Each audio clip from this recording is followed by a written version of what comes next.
prone position during restraint is not an inherently dangerous act.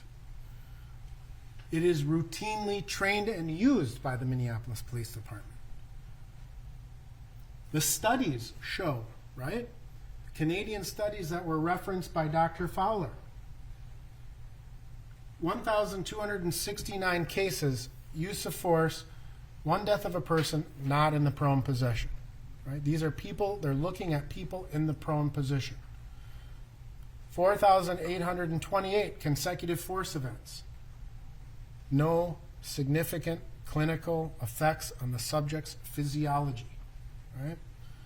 We can look at all of the other studies trying to determine this question is putting a subject in the prone position, even with officers on top, even with weight on top of the person, is that inherently dangerous? And the research says no. The practical experience says that says no.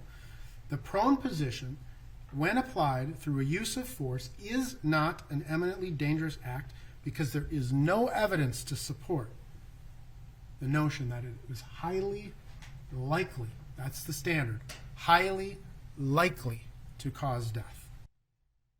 Mr. Floyd's death. That is why the state has brought in expert after expert after expert to testify that the singular cause of death here is asphyxiation. Because if Mr. Floyd was asphyxiated as a result of the police restraint, he is liable for the natural consequences of that restraint, of his actions. But if any of these other factors come into it,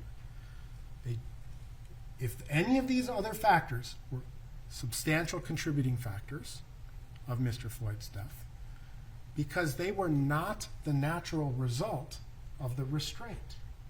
If a person has drugs in their system and that drug causes an overdose in the context of the police restraint, it's not the natural consequence of the restraint, it's the natural consequence of the deceased's actions.